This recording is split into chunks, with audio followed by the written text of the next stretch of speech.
Muy buenas noches, ¿cómo están, amigas, amigos de Educación Especial? Hoy, programa número 200 y es la fecha de 6 de mayo de 2025. Y en este mes, pues este mes festejamos también el quinto aniversario de charlas, de estas charlas que de verdad han sido eh, muy disfrutadas por mí y además creo que también por muchos de ustedes. El día de hoy tenemos un buen programa, ojalá puedan ir compartiendo.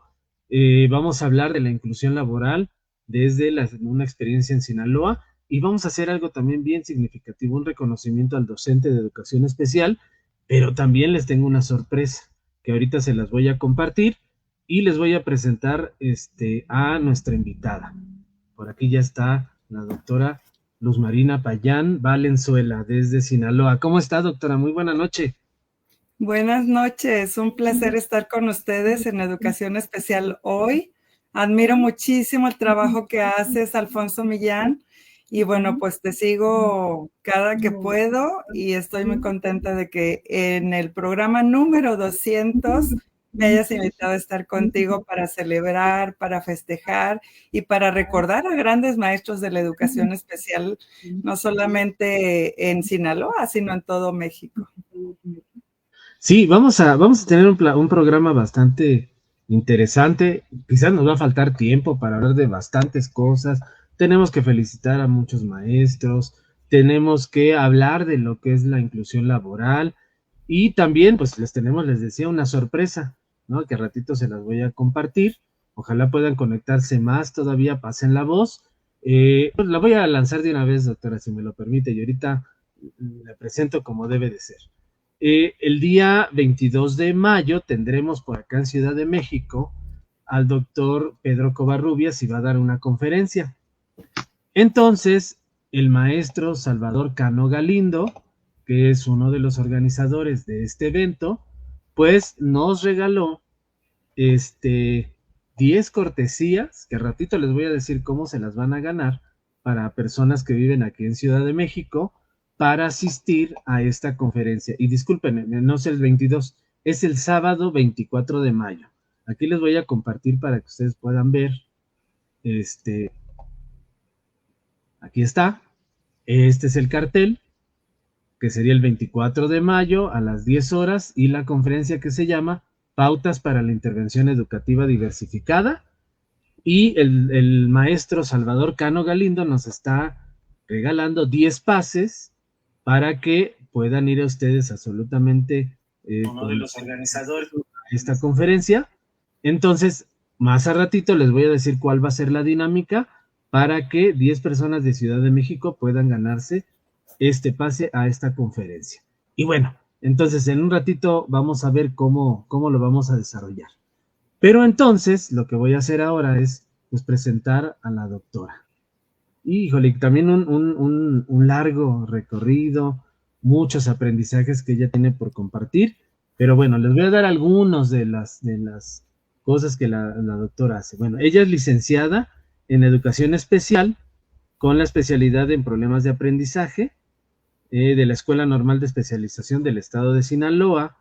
Tiene maestría en Educación Especial de la Escuela Normal Regional de Especialización de Saltillo, Coahuila. Es máster y doctor en Educación Humanista por el Instituto Humanista de Sinaloa. También tiene maestría en Psicoterapia Gestalt por la Universidad Nexum de México. Maestría en Evaluación y Psicoterapia Infantil, Universidad Nexum. Doctoranda en Evaluación y Psicoterapia Infantil por la Universidad también de Nexum. Entonces, esa es la formación que tiene la doctora. Tiene infinidad de diplomados. Si aquí los describo, los cursos, los diplomados, pues no acabamos también.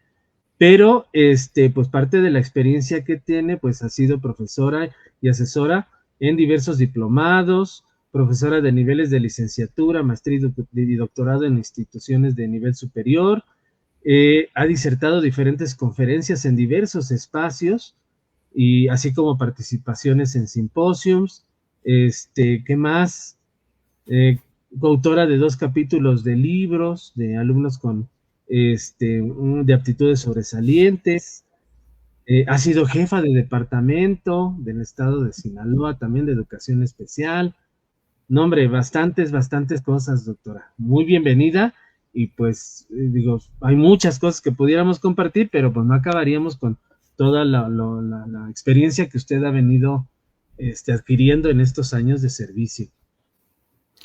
Muchas gracias, Alfonso. Pues sí, estamos de manteles largos, como dijiste, y bueno, pues un reconocimiento es muy especial a cada uno de los maestros y maestras de educación especial, sobre todo los de educación especial hoy, y bueno, de cada una de nuestras escuelas. Yo creo que hay mucho talento, hay mucha capacidad de cada uno de ellos, hacen propuestas, se pagan sus estudios y hacen sus tesis.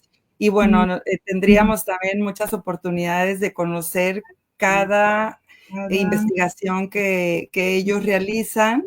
Y bueno, pues vamos a dar la oportunidad en este programa 200, como lo platicamos tú y yo, pues para comentar un poco de esos asesores, mentores, grandes personajes que tuvimos en nuestras primeras experiencias como maestros, maestras.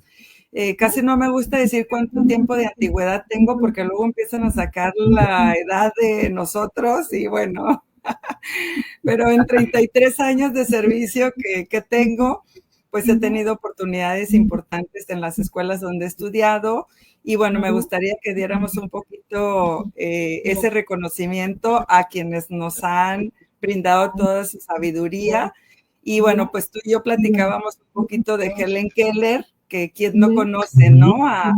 A esta chica con múltiples discapacidades o condiciones de discapacidad y que gracias a la doctora Sullivan, que fue su maestra, pues es que hoy conocemos a Helen Keller como una gran maestra, talentosa y con alta capacidad, diría, multiexcepcional, no solamente con doble excepcionalidad, sino multiexcepcional. Y bueno, que así también tenemos a muchos maestros y maestras que decíamos también, Alfonso, pues son los héroes sin capa, ¿no? Porque están ahí en las escuelas, están trabajando duro, están haciendo, dando su vida en muchas ocasiones, dejando, por ejemplo, ahora que vamos a tener el Día de las Madres, los festejos y demás, pues muchas maestras que son mamás no pueden estar en los festivales con sus hijos e hijas, porque el compromiso y la vocación no les permite. Entonces, todo eso se lo pierden y por hacer sentir bien a otras madres de sus propios alumnos. Y bueno, pues es un reconocimiento especial, ¿no? El que hay que constantemente, no solamente en un día o en una fecha como el mes de mayo, o en tu programa 200, ¿no? Que bueno, este es un buen pretexto para reconocerlos y bueno, para decir que gracias a un maestro o una maestra se puede cambiar la vida de muchos seres humanos.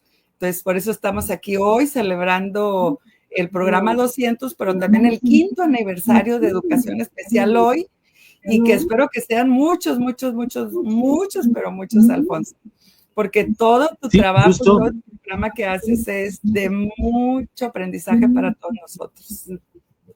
Muchas gracias. En noviembre es el 6º aniversario del colectivo, pero 5 años cumplimos justamente con las charlas en este mes. Entonces, pues doble festejo, ¿no? Coincidió, hicimos que coincidiera, ¿no? Con la doctora para que el programa de 200 pudiéramos estar hoy aquí con ustedes compartiendo. Y bueno, pues yo los invito, ahorita le voy a pedir a la doctora que nos ayude de esos maestros de educación especial que tiene por ahí en mente que los mencionemos, yo mencionaré otros, pero también ustedes aquí, ahí ahorita aquí en el chat, por favor escríbanos, ese maestro, esa maestra de educación especial que ustedes quieran resaltar, ahí escríbanlo, ahorita la proyectamos acá.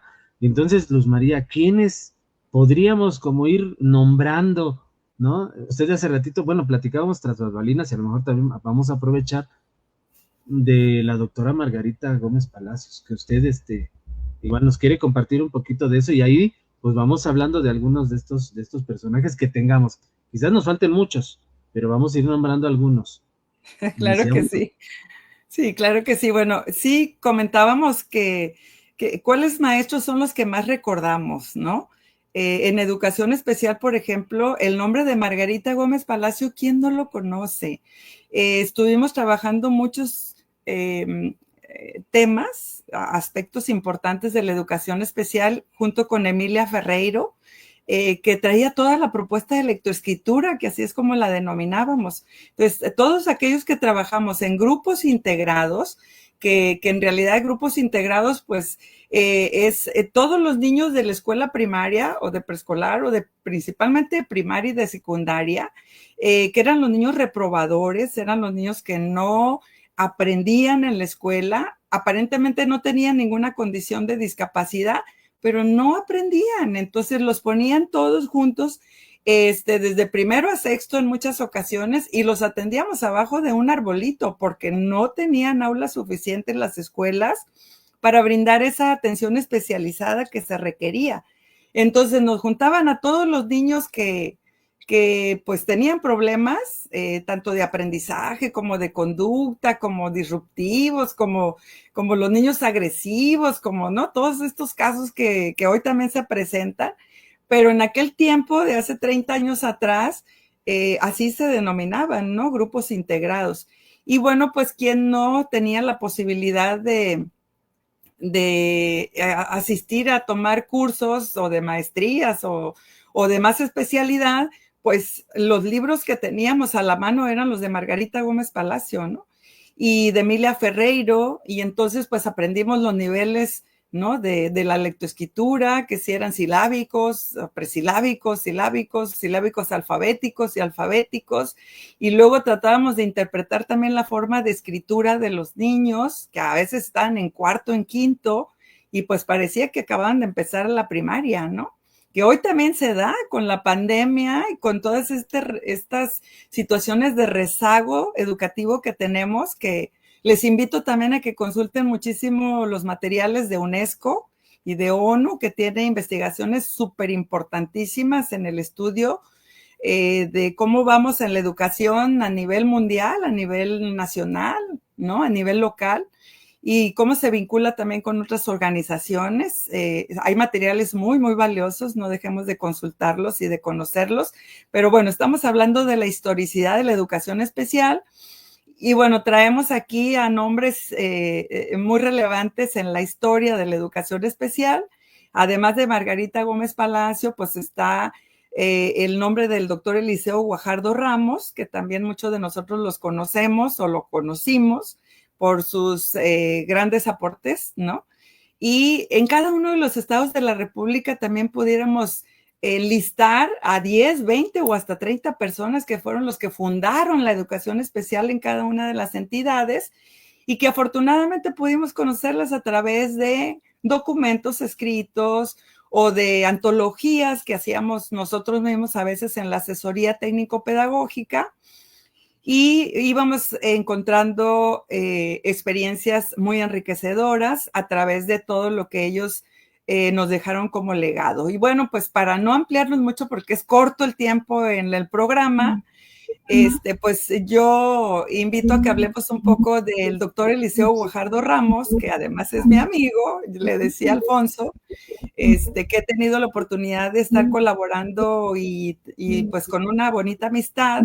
Y bueno, con él también hablamos de otras propuestas y de otros personajes importantes que han dejado legado a la educación especial, como por ejemplo a Ismael García Cedillo, que hoy lo tenemos en San Luis Potosí, ¿no? Y desde la universidad, yo estuve en 3 diplomados, o bueno, en 3 cursos que pretendíamos que fueran diplomados, que fue la educación inclusiva 1, la educación inclusiva 2 y la educación inclusiva 3, año tras año, que era cuando el tema apenas iniciaba, ¿no? Y si nos vamos por la historicidad de los 30, 40 o 50 años que tenemos en educación especial, por ejemplo, en el caso de Sinaloa, pues vamos a descubrir que empezamos hablando de la inserción, Alfonso.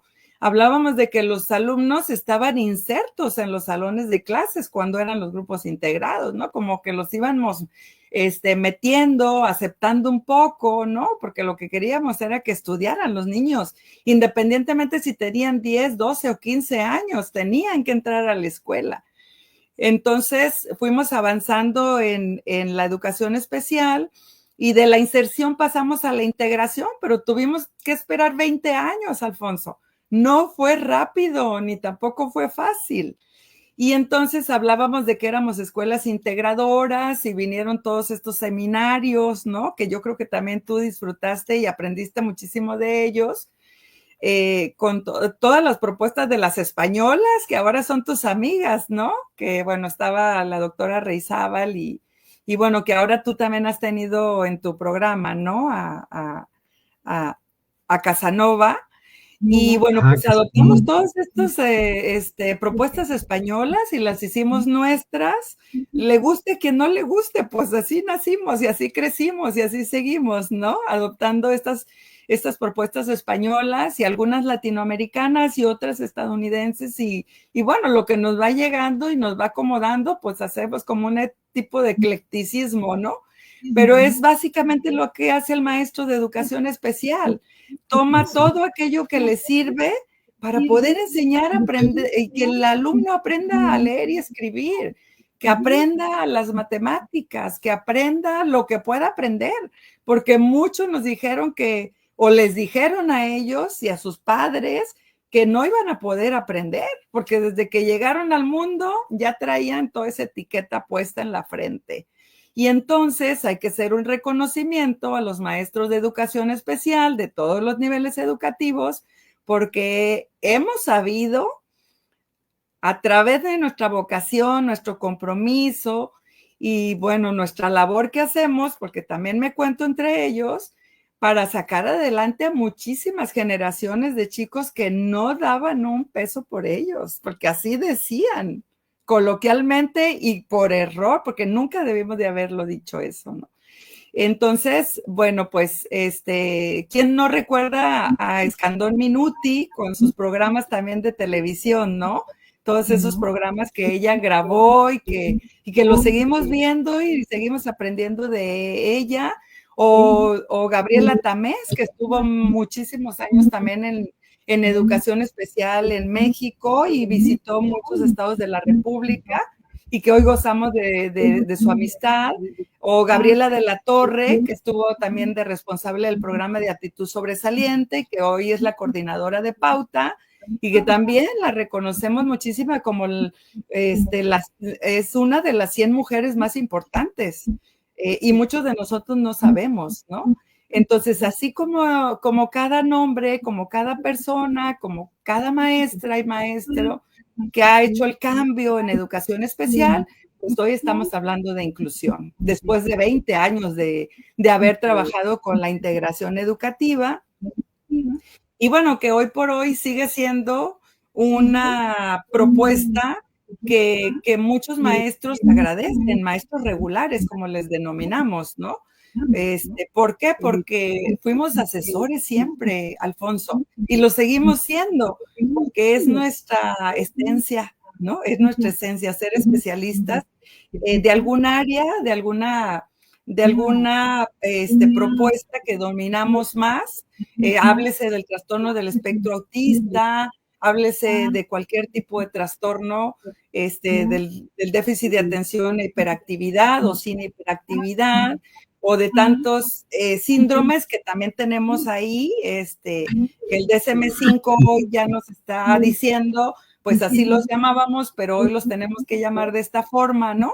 Y del lenguaje inclusivo, sobre todo de esta parte del lenguaje inclusivo y de que pues todos tenemos que estar como muy, muy atentos a los nuevos términos que manejamos y bueno, pues esta es como una parte importante que tendríamos que estar reconociendo y no olvidando a nuestros antecesores. Y bueno, pues vamos a hablar del doctor Eliseo Guajardo, ¿no? Sí, justo para darle paso a él, ¿no? Y ahorita para que nos hable acerca de esta experiencia a nivel Latinoamérica, con relación a la inclusión laboral, usted nos va a compartir algo del doctor Eliseo Guajardo, que hoy está, ¿no? Es parte de la comisión, ¿no? De UNESCO, de ONU, porque él está encargado, ¿no? De ver, no, de derechos humanos, ¿no? Para poder Derechos humanos, sí, derechos de humanos. Pero derechos ha humanos trabajado en también muchísimos temas que tienen que ver con la ONU y con la UNESCO, porque él cita mucho estas fuentes importantes, ¿no? Entonces, sí, pues y bueno, voy a iniciar esta charla, Alfonso, si me lo permites, y si tu audiencia claro, también me brinda un poco la atención.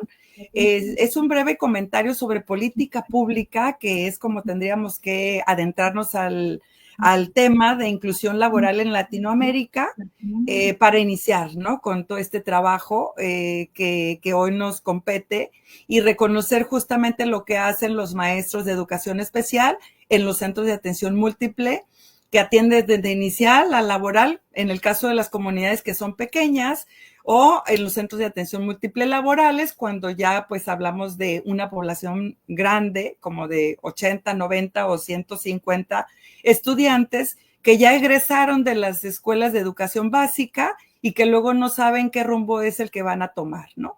Entonces, esta propuesta de capacitación para el trabajo es lo que permite que digamos que la educación especial en México, pues realmente ha sido exitosa, porque no podemos hablar de nuestros estudiantes si no hablamos de que egresan y que luego se van a trabajar, porque el trabajo dignifica.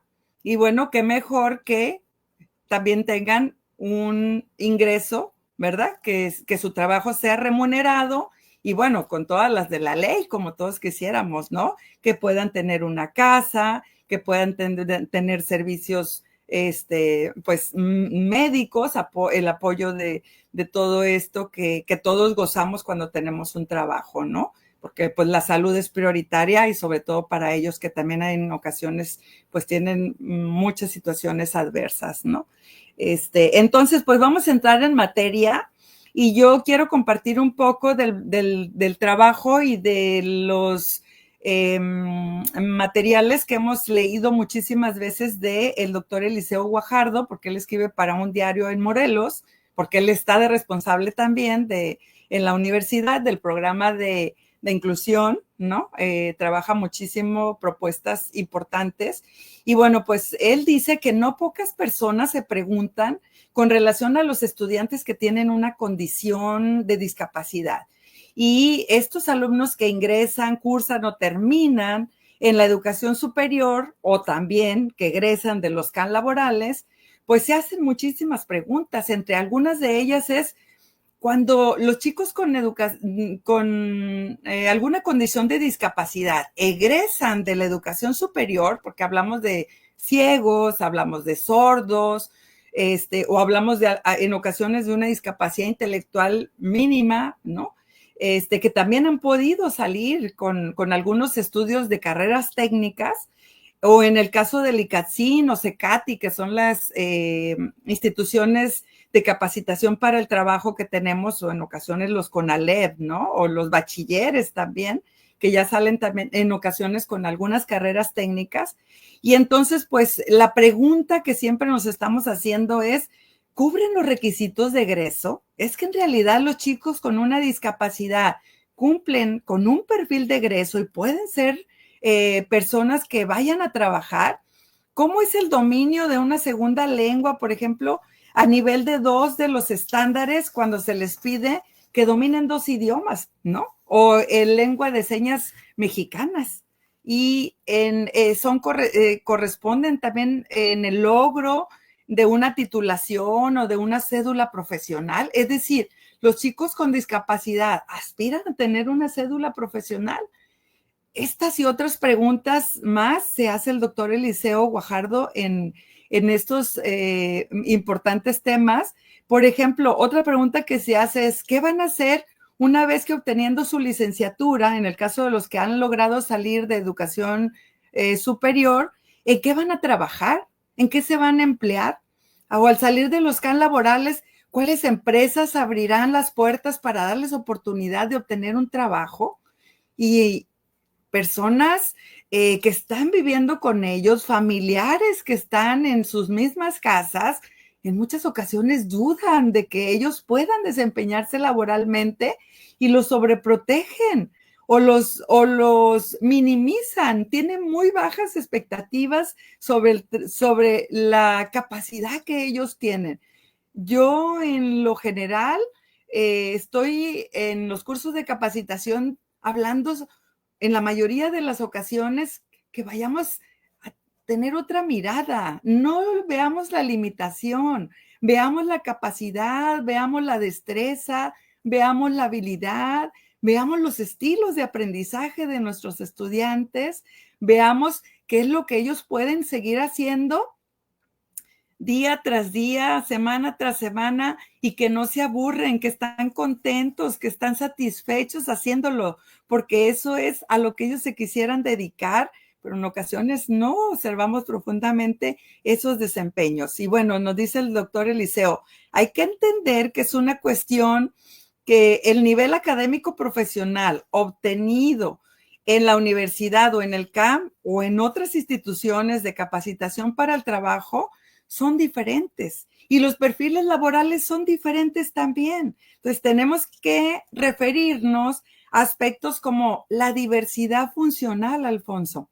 Yo creo que este término es un término en el que todos tendríamos que estar muy familiarizados porque la diversidad funcional lo que implica es que puede tener diferentes habilidades, diferentes capacidades y bueno, no podemos tampoco como poner una venda en nuestros ojos para decir, no tiene limitaciones. No, sabemos que sí van a tener limitaciones porque hay que reconocer, oye, nosotros tenemos limitaciones aún sin una condición de discapacidad. Bueno, aparentemente, ¿no? Que dicen que todos en determinado momento de nuestra vida, pues vamos a tener una condición de discapacidad cuando ojalá lleguemos a la vejez, ¿no? Entonces, solo que ellos, pues, digamos que se les ha adelantado un poco, ¿no? Por la genética o por una situación, pues, de nacimiento y demás. Entonces, en función de la discapacidad específica, es que nosotros tendremos que estar observando a profundidad qué es lo que sí puede hacer, cuál es su destreza, cuál es su habilidad, cuál es su capacidad. Y otro término muy importante, Alfonso, además de la diversidad funcional, el término de la adaptabilidad, ¿sí? Es decir, ¿cuántos de nosotros en muchas ocasiones no podemos adaptarnos en un contexto que no es un contexto facilitador y tenemos que transitar a otro contexto que sí nos permita desempeñarnos en eso que nosotros, para lo que nosotros estamos capacitados? O sea, tampoco somos todólogos, tampoco somos expertos en todo, pero sí vamos a desarrollar nuestras habilidades y bueno, para eso se requiere empatía, se requiere la palabra que todos estamos diciendo ahora, que es la resiliencia, porque también nuestros estudiantes pues, tienen una capacidad de resiliencia impresionante. Si yo me voy a revisar en algunas lecturas que he hecho, inmediatamente a mi mente viene Víctor Frank, por ejemplo, ¿no? O Ana Frank. O sea, es una capacidad de resiliencia que todos podemos como seres humanos desarrollar. Bueno, tenemos también que enfrentarnos a desafíos cotidianos, porque las exigencias a encontrar soluciones creativas para superar las barreras, que hoy todo el mundo estamos hablando de barreras, no solamente un tipo de barreras, tenemos barreras físicas o tenemos barreras sociales o tenemos barreras pues, actitudinales, que son las que más se ven dentro de la escuela. Entonces, este tipo de situaciones tenemos que ser muy conscientes que existen con nuestros estudiantes. Las capacidades para el trabajo, dice el doctor Eliseo Guajardo también, aportan al entorno laboral y son habilidades que pueden incluir la creatividad o la resolución de problemas, la capacidad para trabajar en equipo, así como la persistencia. Y algunos otros rasgos importantes que tenemos es la singularidad que le imprimen las personas con discapacidad a las competencias genéricas, que ya no hablamos de competencias, pero que tenemos que seguir nombrándolas porque pues lo tenemos en los documentos oficiales de la Secretaría de Educación Pública. Entonces, cuando hablamos de las capacidades para el trabajo, pues también tenemos que hablar de cuáles serán esas competencias que el estudiante tiene que tener cuando egrese de su CAN laboral o cuando egrese de su educación superior. O algunos aspectos importantes que tendremos que desarrollar con ellos son los mismos que desarrollamos nosotros para desempeñarnos en nuestro trabajo, como por ejemplo, no ausentarnos de nuestro trabajo, por ejemplo, la sociabilidad y la convivencia con todos los demás, la lealtad al centro de trabajo, la puntualidad o el checar, ¿no? La entrada y la salida, cuestiones que son muy apreciadas por los empresarios o por los empleadores con sus trabajadores. Es decir, cuando nuestros estudiantes saben que tienen que cumplir con esos horarios de carga laboral, en muchas ocasiones ellos son ejemplo de puntualidad y de compromiso en el trabajo. Todo el mundo se va y ellos no se van hasta que no terminan la tarea, aunque no se les vayan a pagar horas extras. Ellos saben que tienen que cumplir con su responsabilidad y con su compromiso porque no pueden dejar tirada la tarea. Así es como se les ha enseñado y así es como ellos lo siguen trabajando, ¿no? La vinculación interinstitucional, que es un tema que yo al final también quisiera compartirte mucho a través de las redes nacionales de vinculación laboral, que con eso también vamos a estar cerrando nuestra participación.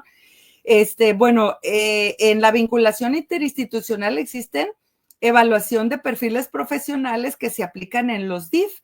No sé si todos los estados de la República los tengan, pero en el caso de Sinaloa, que es de donde yo más puedo hablarles, pues nosotros tenemos pruebas Valpar en los DIF, ¿no? En los centros de rehabilitación de la educación especial, como los denominamos, y resultan de mucha utilidad para una persona con discapacidad, pero también para los empleadores, porque cuando tú tienes ya un resultado de prueba Valpar, donde es una información que en ocasiones se refleja necesariamente en una cédula profesional o en una licenciatura, cuando tú sabes que tienes estudiantes. Yo, por ejemplo, trabajo en licenciatura, en maestría y en doctorado, y he tenido estudiantes con una condición de discapacidad.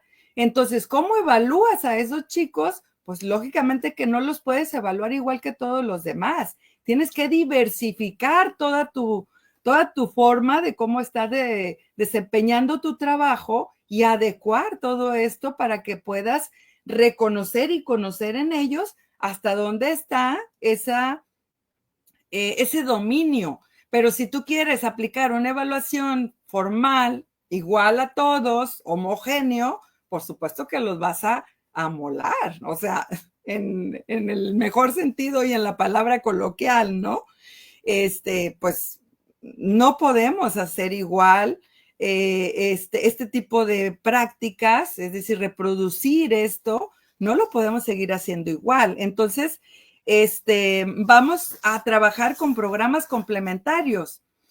También hablaremos de lo que no significa que sea suficiente y que no se requiera de la inclusión laboral en el trabajo. Por ejemplo, lo primero que se debe tener en cuenta con toda claridad y certidumbre es que la inclusión laboral es un derecho que tienen las personas con una condición de discapacidad. Es lo primero que tendríamos que trabajar en cuanto a políticas públicas, ¿no? En el artículo 27, Alfonso, tú lo conoces como muchos de los que estamos en educación especial. En el artículo 27 de la Convención sobre los Derechos de las Personas con Discapacidad, pues se refieren al trabajo y al empleo.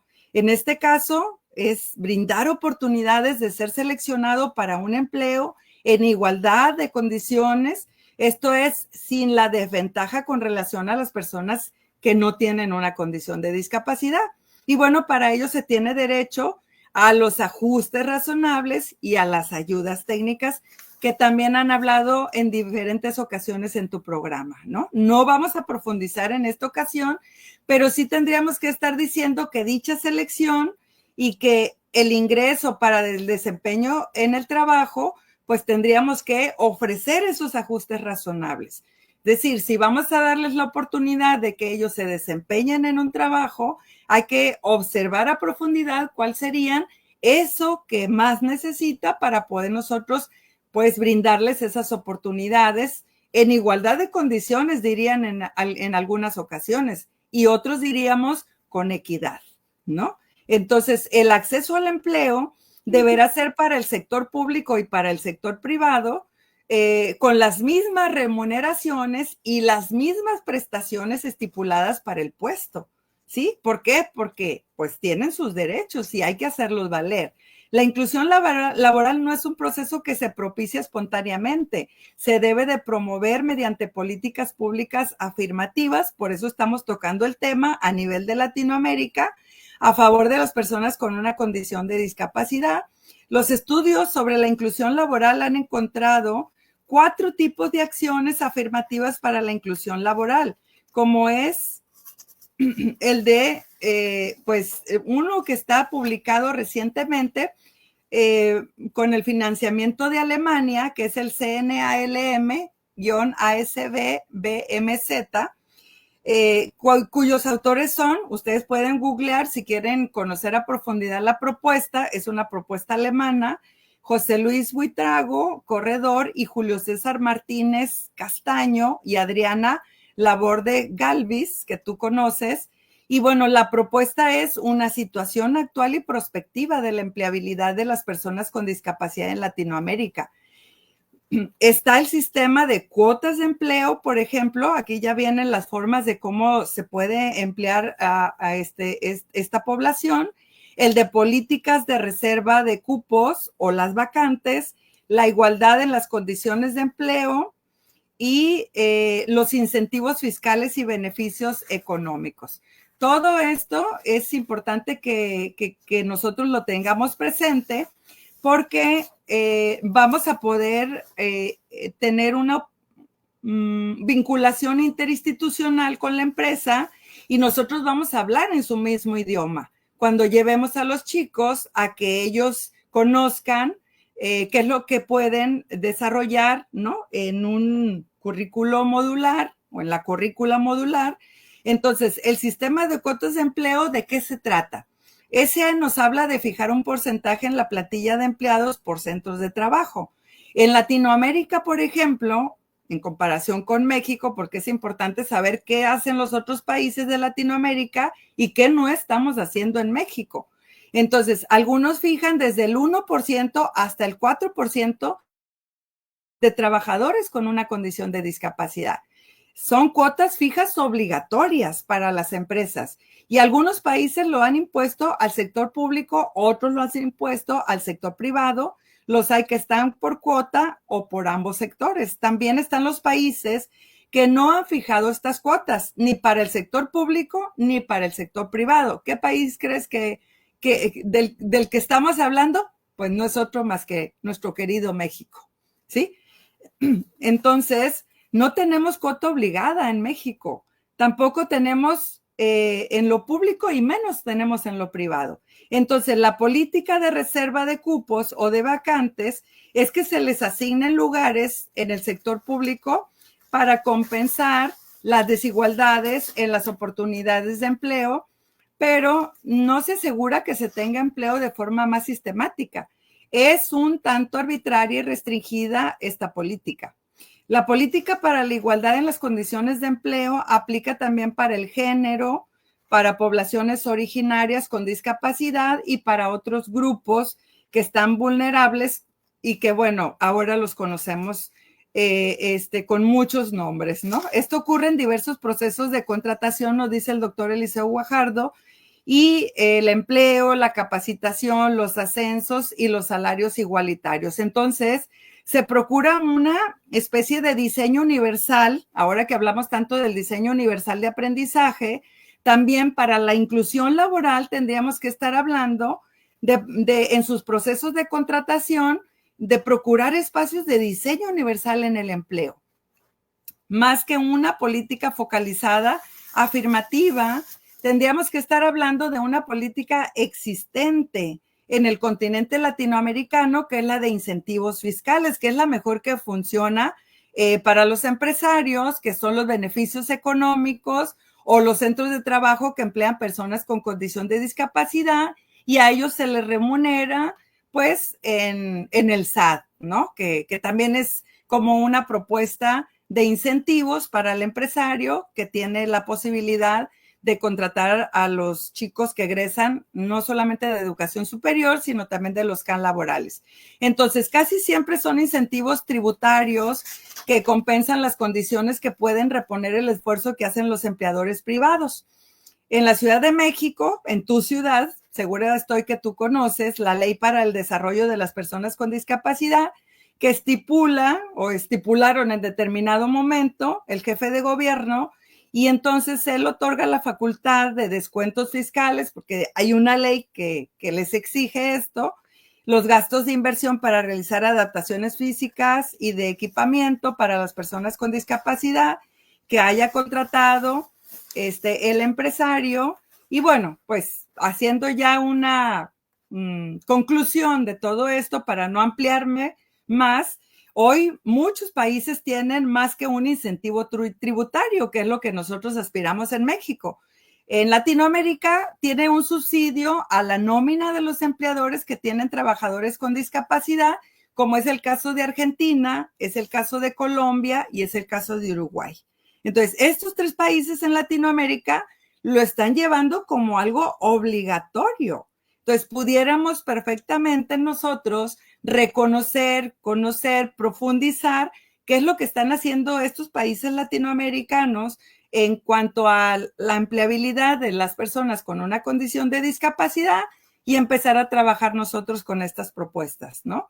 Por ejemplo, hay 14 países de los 19 de América Latina y el Caribe que tienen en su legislación la obligación de realizar ajustes razonables en los puestos de trabajo que sean ocupados por personas con una condición de discapacidad. Entonces, pues hay que seguir promoviendo esto en México. Obliga a través de la Ley Federal del Trabajo a los centros de trabajo que tengan, pues, una cantidad importante de trabajadores, ¿no? Entonces, todo este estudio sobre inclusión que hace el doctor Eliseo Guajardo Ramos en cuanto a inclusión laboral en Latinoamérica, él nos dice que está auspiciado por 2 organizaciones internacionales. Ojo, porque también podemos googlear esta información para ver qué más podemos hacer nosotros en México, ¿no? Estas organizaciones internacionales de personas con discapacidad visual, financiado por la Oficina de Cooperación Alemana, señalan que hay mayor éxito en las políticas públicas de inclusión laboral que son operadas con profesionales agentes de inclusión laboral, que es de lo que yo les voy a hablar, que hacemos en Sinaloa y que ha sido muy exitoso el trabajo, ¿no? Que asesoran y hacen mediación y coadyuvan para resolver condiciones específicas que requieren los trabajadores con discapacidad en sus lugares de empleo. Todo es un tema complejo, Alfonso, no es sencillo porque no estamos acostumbrados. En el que intervienen varios derechos que se vinculan, pues sobre todo en la convención que tú y yo y todos los de educación especial conocemos, que son los derechos de las personas con discapacidad, que ya sabemos que la ONU, la UNESCO y todas estas organizaciones nos siguen, nos apoyan y nos complementan, y nosotros tenemos que también comprometernos a reconocer y a estudiar más de este tipo de estudios que ellos hacen de manera muy profunda y muy profesional para trabajar, por ejemplo, el derecho a la igualdad, la no discriminación, la accesibilidad, el igual reconocimiento de todas las personas ante la ley, el acceso a la justicia, el derecho a vivir de forma independiente y ser incluido en la comunidad, la movilidad personal, la habilitación y rehabilitación, la educación, el trabajo, el empleo y bueno, finalmente, en los hechos, la interseccionalidad, que tú y yo también sabemos que es súper importante que todos estemos enfocados en esto, de las condiciones de vulnerabilidad como la baja escolaridad o las dificultades en cuanto a competencias laborales que muchas veces acompañan a las personas con discapacidad o con una condición y no pueden estar exentas de ser consideradas. Alfonso, falta mucho, mucho por hacer, pero ¿qué crees? Hay que ver lo propositivo, no hay que ver la limitación, hay que ver todo lo que podemos hacer, como en estos países lo han hecho, que tienen medidas legales obligatorias para la contratación de personas con discapacidad y que su cumplimiento ha sido parcial, con grados más o menos satisfactorios, desde el 40 hasta el 60%, para esta parcialidad, que es un gran avance. O sea, hablar ya de un 40 a un 60% es un paso gigantesco que han realizado los países en Latinoamérica. Y bueno, pues la escolaridad de las personas con discapacidad es alta, por supuesto que están egresando ya de educación superior desde que dejamos la integración para pasar a la inclusión, porque ya por ley no se le puede negar a ninguna persona incorporarse a estudiar la carrera que más le sea de satisfacción o de interés. Entonces, todo esto que te estoy compartiendo es una realidad, y bueno, vayamos a hacer que sea una realidad también con medidas vinculantes, las políticas de cuotas, pero también de porcentajes de contratación. Y bueno, convendría dar a conocer centros de trabajo que, sin la obligación expresa en la ley, están llevando a cabo la inclusión laboral como ejemplo demostrativo, y es lo que yo les quiero decir que estamos haciendo en Sinaloa. Sí, no, bastante interesante lo que se está haciendo a nivel Latinoamérica. Creo que se ha venido caminando para ese logro. El año pasado, doctora, ya estaba también ya se ha estado trabajando ese anexo para la formación laboral, para que se haga a nivel nacional, porque quienes no saben, pues no hay una línea general de trabajo para la formación laboral de las personas con discapacidad, y cada estado pues hace lo suyo para poder ir pues cubriendo todas estas necesidades de esta población. Entonces eso también creo que eso es parte del avance. Yo creo que también el hecho de que ya esté en la ley, en la Ley General de Educación, en las otras leyes que usted mencionaba, eso nos permite. Sin embargo, la falta también de conocimiento y difusión de cómo es esa formación laboral, que me gustaría que nos dijera como de manera muy general, cómo es esta formación laboral, ¿no?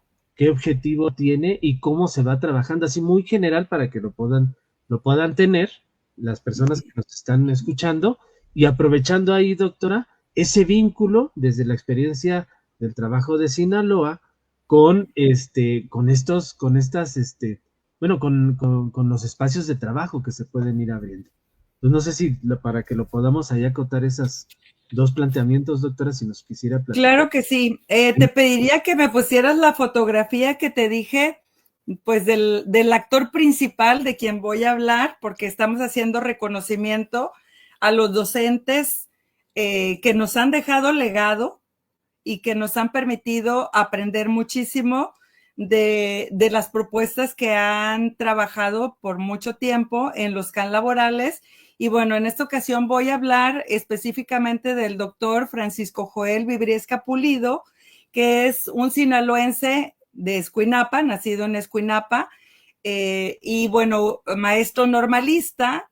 Ahí vemos en la fotografía a nuestro amigo Francisco, y bueno, si muchas personas de Sinaloa están acompañándome en este momento, les pediría que tengan un recuerdo de él, porque estamos ya a 2 años de que falleció, de su deceso, que se nos fue Francisco, y que bueno, lo recordamos por todo lo que nos brindó como amigo, pero también como profesional de la educación. Además de ser un excelente abogado, pues él siempre con su carisma, con su capacidad de oratoria, con su compromiso con el nivel de educación especial, a sus más, no sé, 65 años creo que él tenía, pero que más de 30 años dedicó a la integración laboral de las personas con una condición de discapacidad, y que recorrió todo el país brindando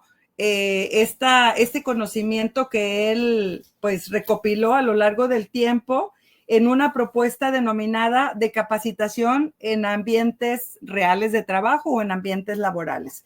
Y bueno, el CAN, el Centro de Atención Múltiple Laboral número 25, con el eslogan Capacitar para Integrar, porque muchos años tuvimos el término de integrar, pues él llevó una cantidad importante de sus estudiantes egresados con el propósito precisamente de llevarlos a los ambientes laborales durante el proceso de capacitación. los alumnos en este proceso de capacitación del CAM 25 se salían de la escuela, es decir, no era una capacitación de 4 paredes, no era una capacitación de escuela cerrada, él siempre hablaba de una institución de puertas abiertas. Así lo decía en literal, en ese eslogan. El CAM laboral tiene que ser un espacio de puertas abiertas. ¿Por qué? Porque los chicos no se van a capacitar en los talleres de piñatas, no se van a capacitar en los talleres de corte y confección. Es decir, es una antesala para el trabajo real. Entonces, salirse del CAM, decía Francisco Vibriesca, es lo que tendríamos que estar haciendo como el propósito final o el propósito último de la educación especial. Es decir, podemos confirmar el éxito de la educación especial cuando los chicos con una condición de discapacidad egresan del plantel y se emplean con un salario, con una remuneración y con un trabajo que los dignifique. Entonces, el propósito central de la propuesta del doctor Francisco Vibriesca es que los alumnos aprendan a trabajar y tener actitudes positivas frente a las tareas que se desarrollan, ya que esto les permitirá una formación sociolaboral aceptable y la obtención de puestos de trabajo bien remunerados. Decía él que los destinatarios a los que va dirigido la propuesta son todos los chicos que salen de los centros de atención múltiple de básica y bueno, que tienen una edad de 14 años en adelante y que buscan después de ese proceso de capacitación obtener una certificación laboral y el desempeño de un empleo remunerado. ¿Cuáles serían las estrategias de acción que tendríamos que estar realizando para llevar a cabo este tipo de propuestas de aprender a trabajar en la empresa, aplicar encuestas de accesibilidad en la empresa en el área de influencia del CAM, es decir, detectando cuáles son los entornos de trabajo, la actividad productiva que tienen en su alrededor. Entonces, esos puestos de trabajo se les facilita a ellos para que cada empresa potencialmente incluya a los alumnos que egresan.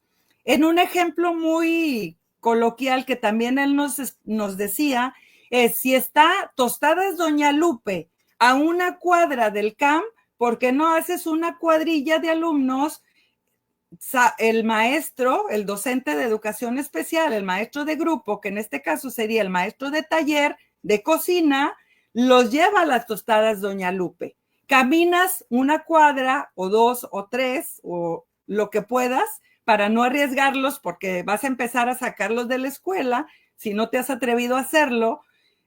Le dices a Doña Lupe que te acepte, que los muchachos vean cómo es que hacen todo el proceso, desde que hacen la tortilla, desde que meten la tortilla al aceite, prenden los fogones, estilan la tortilla, la secan, la empaquetan y le ponen la etiqueta y la llevan a la veta. Entonces, en lugar de estar en el taller de cocina solo aprendiendo a hacer pan, por ejemplo, mejor lo llevamos a la empresa de Doña Lupe que está enfrente y les damos a los estudiantes la oportunidad también de que se pongan a lo mejor su cofia o su traje de chef y le decimos a Doña Lupe, ¿qué le parece que ahora usted va a ser mentora, ¿no? Si la empresa es grande, pues entonces los llevamos para que aprendan todo el oficio, ¿sí? Pero es en el ambiente real de trabajo, no son en las 4 paredes del centro de atención múltiple.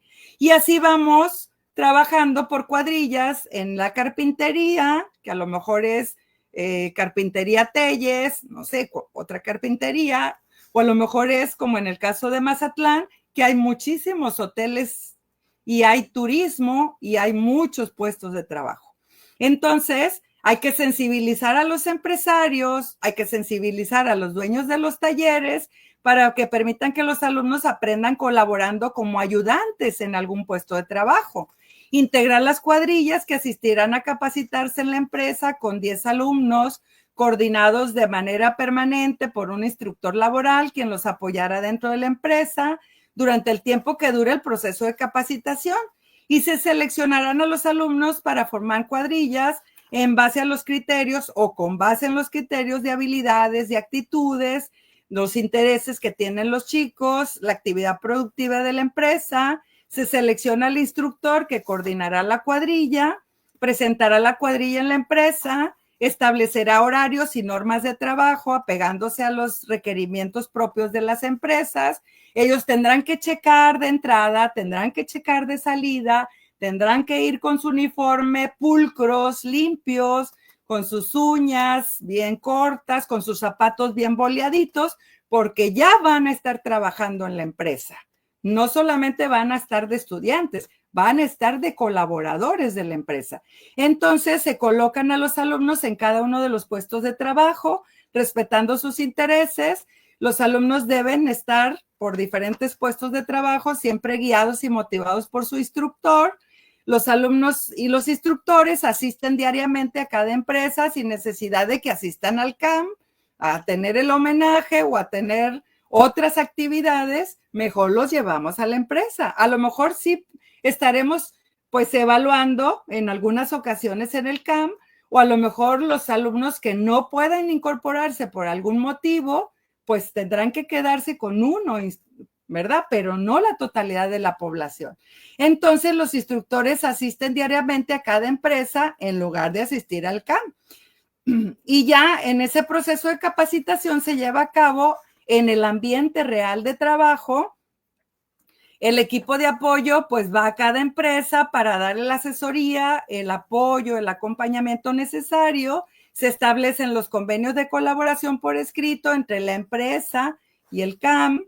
Difunde la firma del convenio a través de todos los medios masivos de comunicación, como lo hacía Francisco, y se crea la conciencia, la aceptación hacia las personas con una condición en muchas empresas. Entonces, si ustedes tienen la posibilidad de visitar Mazatlán, ojalá que sí, cuando ya no haya tanta violencia por acá, pero vayan al Hotel El Cid, vayan al Hotel Pueblo Bonito, vayan al hotel que ustedes quieran y observen, porque en todos y cada uno de esos hoteles hay un chico egresado del CAM 25 laboral, donde Francisco Vivesca duró muchísimos años y donde él firmó infinidad de convenios, y que muy pronto en este mes estará una placa muy bonita y muy importante en uno de estos hoteles para hacer el reconocimiento a ese docente de educación especial que dio todo por sus estudiantes egresados del CAM laboral.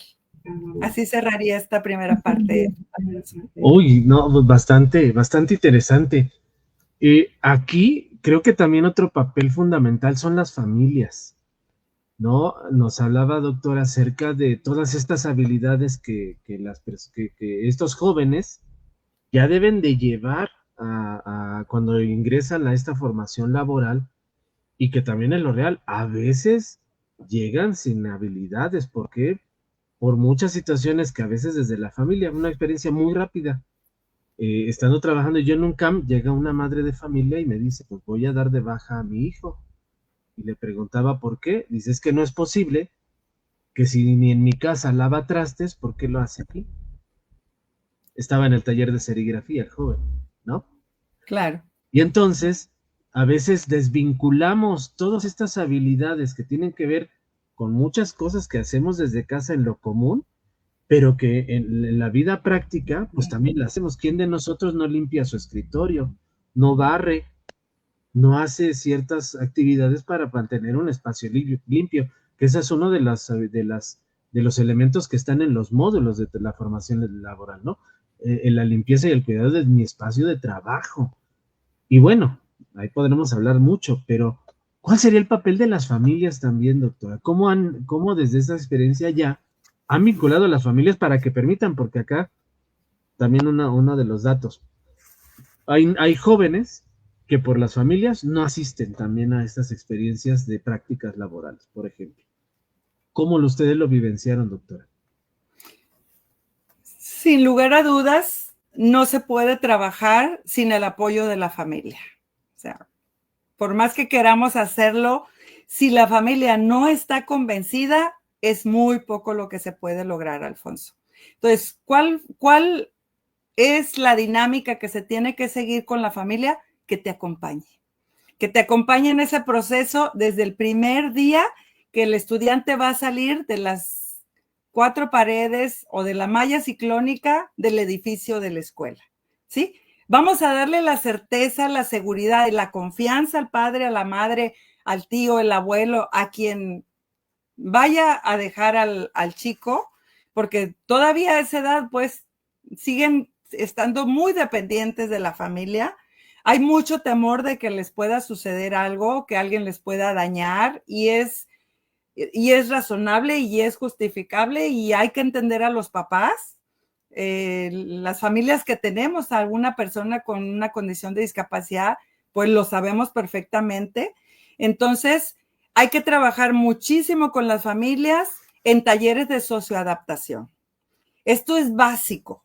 Y así también se ha trabajado en la institución cuando se va a implementar la propuesta. Es decir, desde el primer minuto que llega el estudiante al CAN laboral, se habla con la familia para trabajar el taller de socioadaptación, ¿sí? Es decir, vamos a manejar el dinero, que es lo que más atractivo les trae a los muchachos, ¿verdad? Y yo creo que a todos, con o sin discapacidad, ¿no?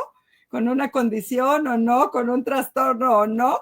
La mayoría de las personas, la mayoría de los seres humanos, sabemos para qué sirve el dinero, ¿sí? Entonces, hay que trabajar justamente, pues, lo que ellos van a necesitar cuando vayan a la empresa.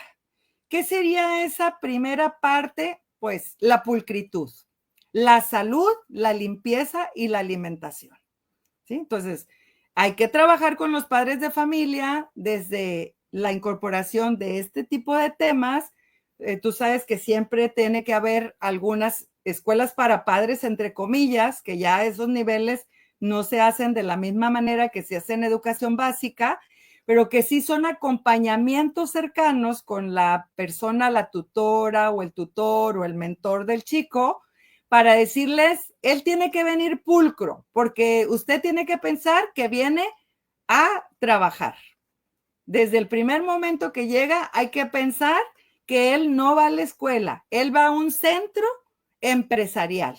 ¿Y cómo se va a un centro empresarial? Pues se va pulcro. Se va bien peinado, recién bañado, acicalado, planchadito, con zapatos bien limpiecitos.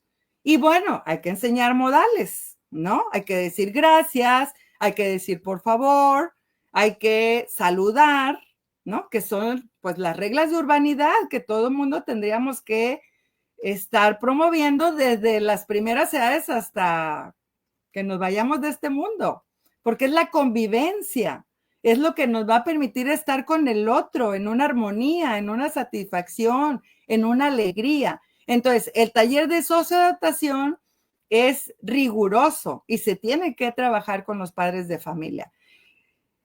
La parte de la firma, porque habrá muchos chicos que no saben escribir, pero por lo menos el garabato de la firma, él tiene que saber que tiene digamos, es muy valioso porque es lo que le va a confirmar cuando le hagan un pago. Es con lo que él va a decir que ya le pagaron o que no le han pagado, ¿sí? Entonces, cuando él hace conciencia de eso, empieza a plasmar su firma en una inicial, en un garabato, en una figura o, bueno, en lo que la familia también le apoye para decir, tú tienes que saber cuánto dinero te va a entregar la empresa por todo lo que tú estás dando de tu tiempo, ¿sí? Y entonces hay un análisis, hay una reflexión, pero también hay un gusto de la familia, porque se va a sentir, pues, útil, se va a sentir digno y va a traer una remuneración a casa.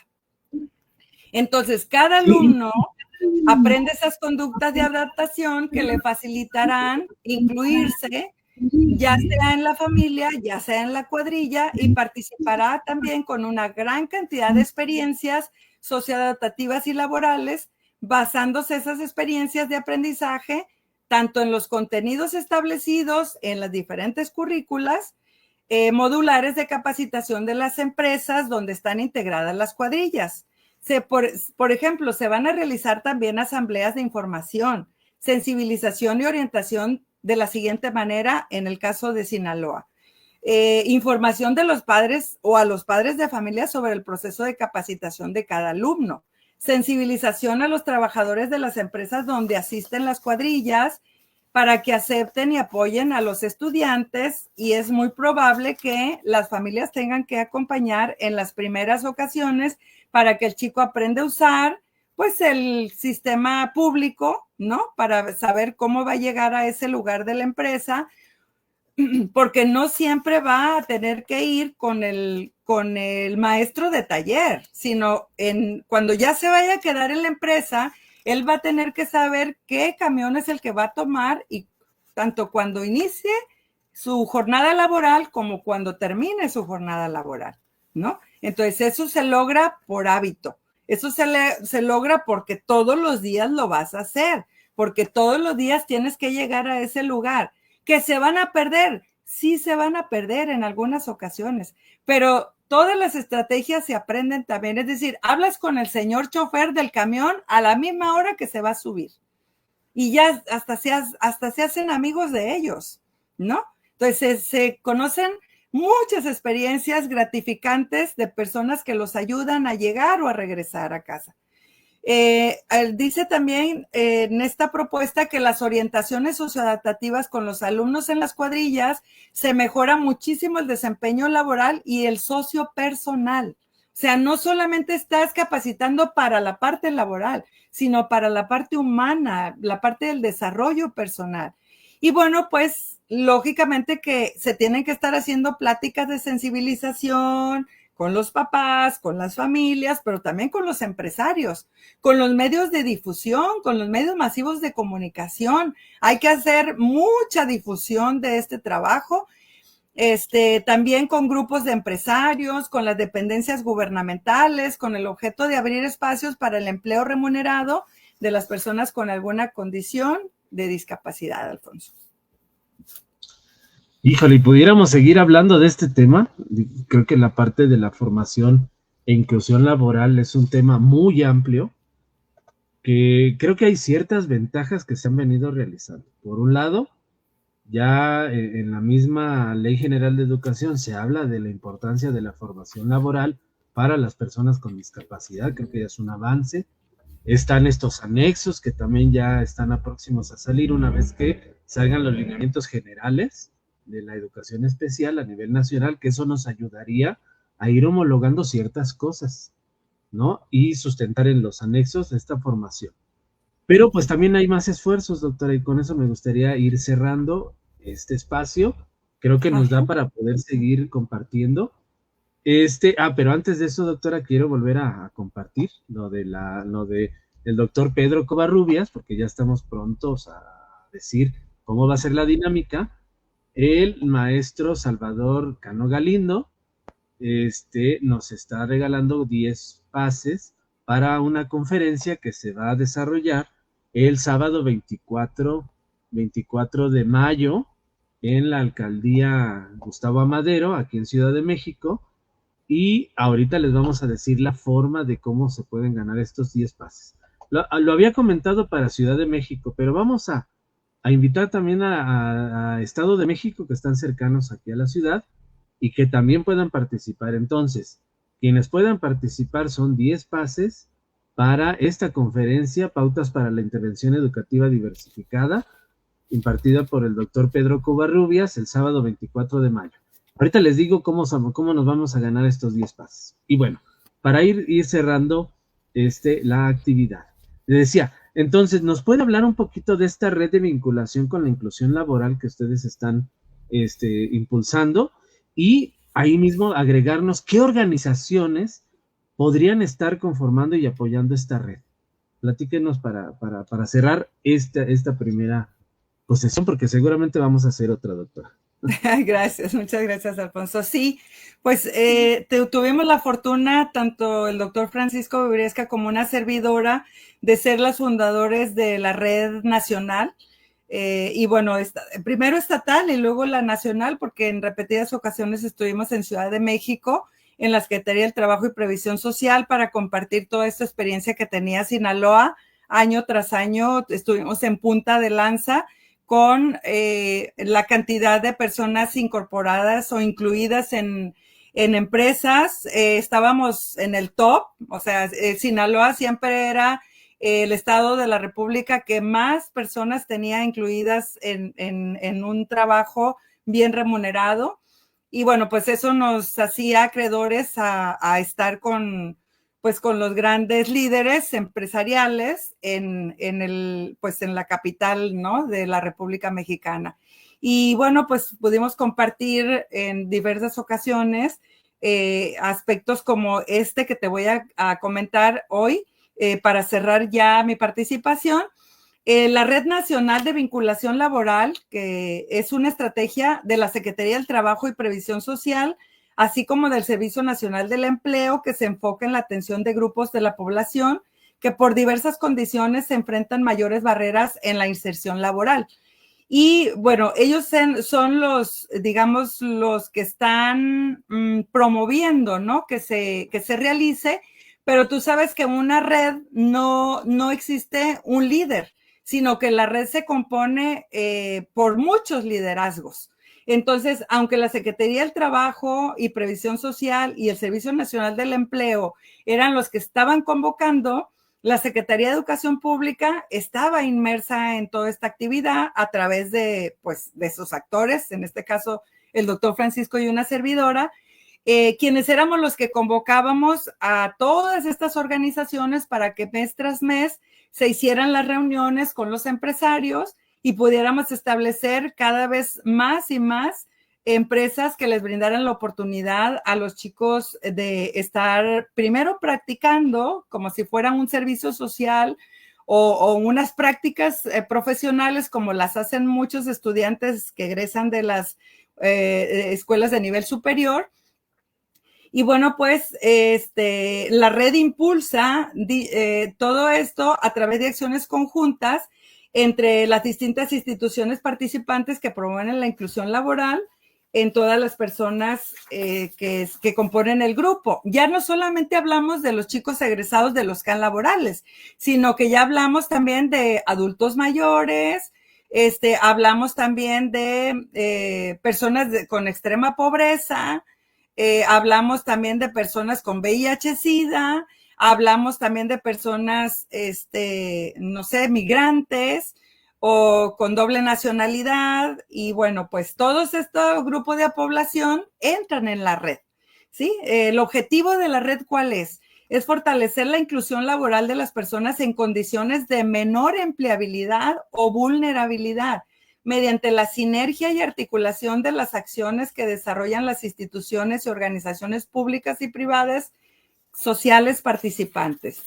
¿Cuáles serían esos objetivos que tenemos en la red? Bueno, uno de los principales objetivos es identificar los planes, los programas, las acciones que en materia de inclusión laboral se desarrollan en cada entidad federativa y que tienen como población objetivo a las personas en situación de vulnerabilidad. Y otro objetivo también muy importante es impulsar de manera conjunta las acciones de sensibilización a los sectores productivos, dirigidos a fomentar el establecimiento de prácticas y políticas de inclusión laboral en beneficio de las personas en situación de vulnerabilidad.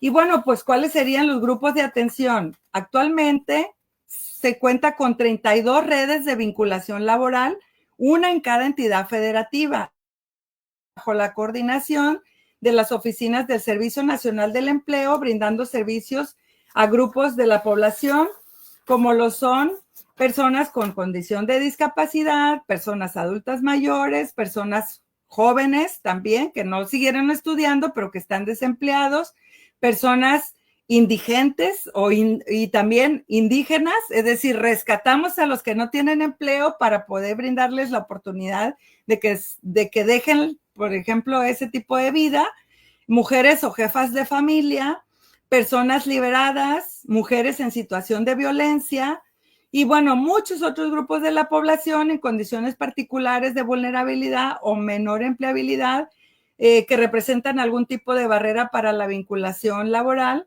además de personas de diferentes comunidades y algunos servicios para la inclusión laboral que tiene la red, pues fomentan el intercambio de la información y la coordinación de acciones entre las instituciones y organizaciones que integran, generando sinergias favorables para la inclusión laboral.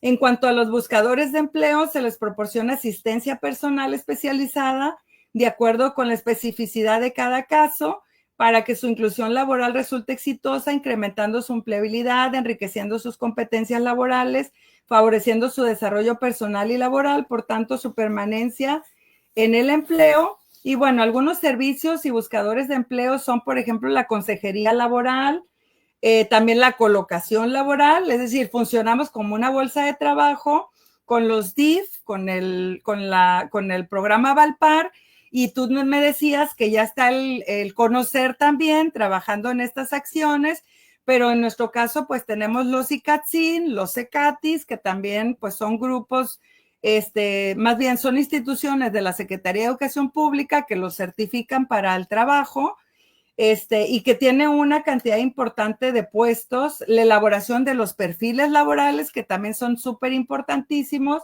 la detección para las necesidades y también la evaluación de las habilidades, y bueno, pues una serie de orientaciones y de acompañamiento que desarrolla la red a través de vincular estas redes que promueven sobre todo el impartir foros, también se hacen talleres específicos para empleadores.